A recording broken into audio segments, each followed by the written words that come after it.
Start. So, good morning, everyone. Good. Please stand up for the prayer. So, let's put ourselves in the presence of the Lord. In the Father, the Son, and the Holy Spirit. Amen. Everyone belongs to you. Our Father, who art in heaven, hallowed be your name. Your kingdom come, your will be done, on earth as it is in heaven. Give us this day our daily bread, and forgive us our sins, as we forgive those who sin against us. Do not bring us to the test, but deliver us from evil. Amen. In the name of the Father, the Son, and the Holy Spirit. Good morning, class. Good morning, teachers. Please sit down. Thank you. Miss Secretary, who is absent today? No, miss. Walay absent. So, before we're going to start our proper discussion, we prepared an activity. So,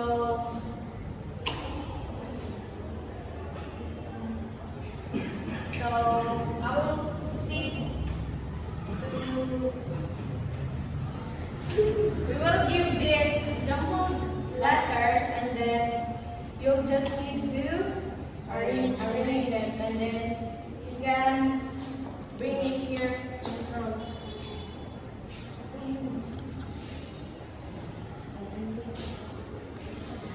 Francis pa rin. Sana ikanain, sana ikakara. Francis.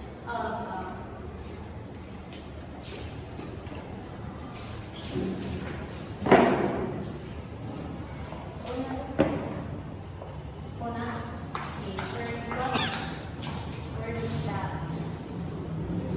The word used is technology.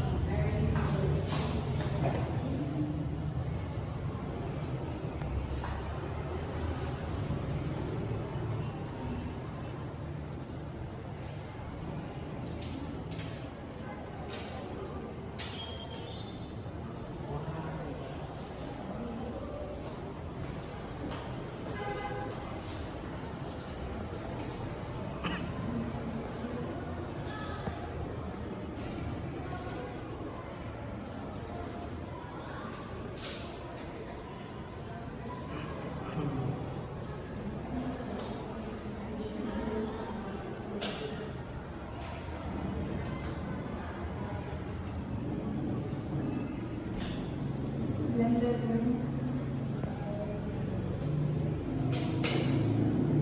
Yeah, technology.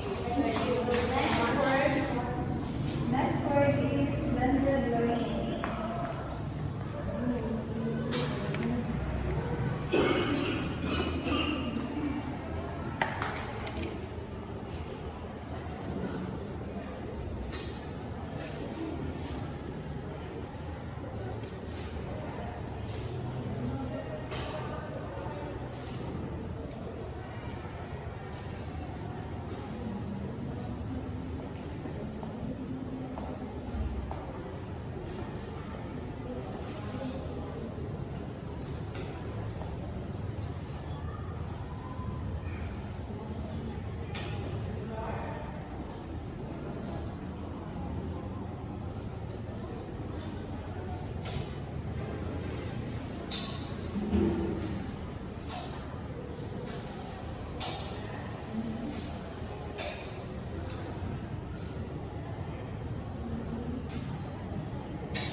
Okay, thank you so much.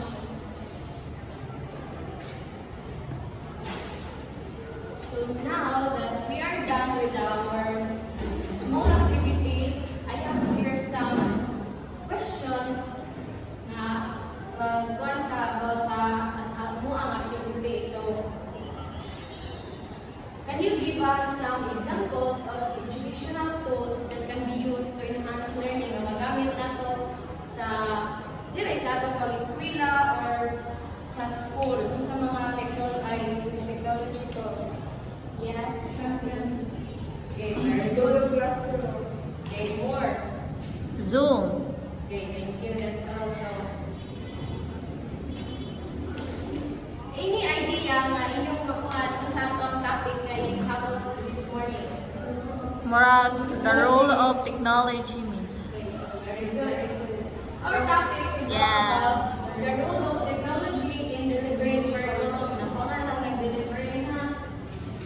Okay, miss. So first, I'm going to discuss the vision. So the equal plan missions and economical building of society is quality education and enhanced learning through technology. So the equal aims to create a society that uses technology to improve education, services, and jobs. So this plan for e-curriculum where technology is used to make learning learning ko sa bata is effective. So it helps students and teachers prepare for a world that relies more on digital tools. So next is technology as a tool. So technology as a tool. So kay ang technology ron gamit man jud kayo sa atong sa school in learning like it is fun. Technology is helpful because so technology is helpful tool for teaching and learning. So teachers choose the right technology based on what they want students to learn. So this is called objective matching. So for example, if the students want or if the students need to learn by doing, so teachers will use mga real objects. Then if the students need to understand ideas, so teachers can use videos or computer presentation. Next is I'm going to discuss the two main types of tools that can use in school. So non-projected media. So these are the example: real objects, model, field trips, skits, visual drawings, printed materials, and so non-projected media wala na siya na-use o mga electricity or screen. Then projected media, these are the example: overhead transparency, video, VCD, and computer multimedia presentations. Ano siya, nagamit na siya o electricity or screen like mga PowerPoint. Next, so now we will proceed to the factors in technology selection. So we have here the practicality, appropriateness, activity or suitability, objective or matching. So factors in technology selection need din mo siya i-consider if ikaw sa ka-teacher kay dili man tanan student na ay mga technology nga ginagamit. Like for example, cellphone na jud ko uban na student nga wala pa nakuha og cellphone. So dapat kamao ka mo consider ano mga factors in technology selection. So the first one here is the practicality. So when you say practicality, it focuses on the availability and cost of the technology. So when availability is the technology or equipment accessible for the intended audience. For example, diri sa school magamit ka, for example, Google Form na may pansiran quiz, and then hinay kayo ng internet. So dapat sa nimo i-consider if maka-access ra ba tanan nimong student. Like for example, wala internet sila or hinay ang signal. Then next is cost. So are the financial resources available to purchase, implement, and maintain the technology? Affordable ba or free nga? For example, sa kanang uban nga mga high school nga na kay iba na computer lab. So o magkuhan sa danang subject is pwede ra ka maka-use ito like for free ra ba or kanang makagamit ra yung mga student if na need nga wato like mga project.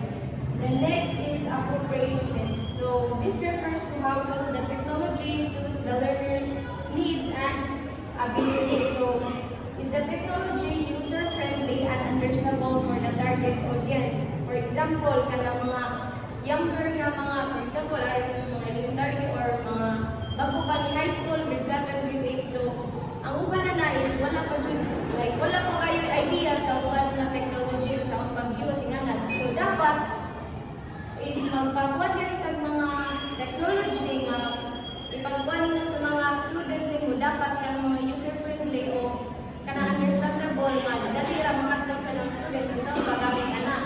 Next is the activity and stability. So, this addresses the compatibility of the technology with specific instructional activities and its potential to enhance learning. So, does the tool align with the teaching method? So, dapat sa imuhang paggamit ng mga technology is mualan sa siya sa imuhang teaching method. Like for example, sa kanang may collaborative na mga activity.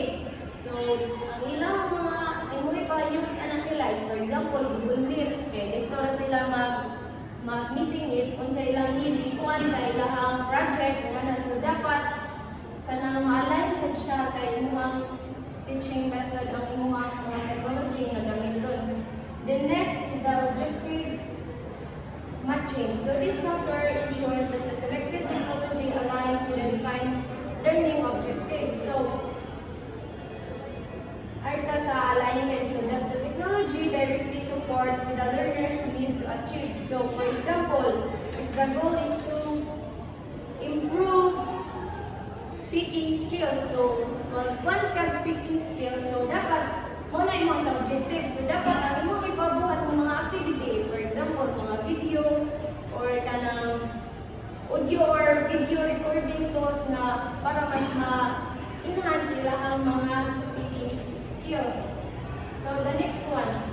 Next is technology is transforming education into keywords. First, like paradigm shift. So, paradigm shift meaning from teacher-centered to student-centered. As we observe nowadays, atong learning process more on student-centered na siya, which ang teacher is act as a facilitator na lang din. Ang student kay more sila may discover sa learning. Next is holistic education. Expanding beyond cognitive development to encompasses affective, psychomotor, and competitive intelligence.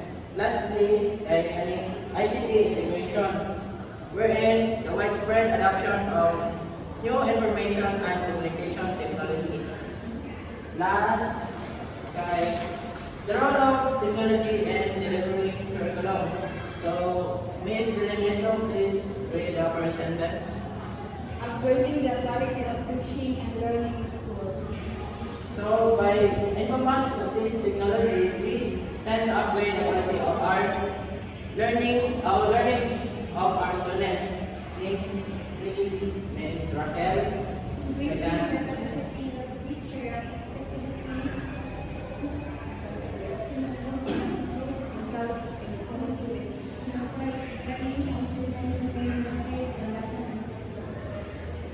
So, next is increasing the ability of the teacher to effectively encapsulate the learning for students to gain mastery in the lesson. So, by incorporating such technology, we are able to easily calculate how the student will be and perform to our lessons. Next is basically Ms. Abilino. Broadening the delivery of education outside schools, non-traditional approaches to formal and informal learning. So, sa kanina sentence, kaya nga ma-apply ang atong mga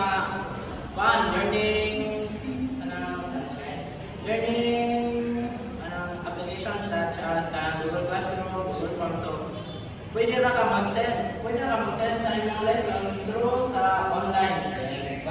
Lastly, Ms. Mari, ano ba? Revolutionizing the use of technology to boost educational paradigm shift that give importance to student-centered and holistic learning. So, sa mga sa atong when we shift the teacher-centered to the student-centered approach. Last,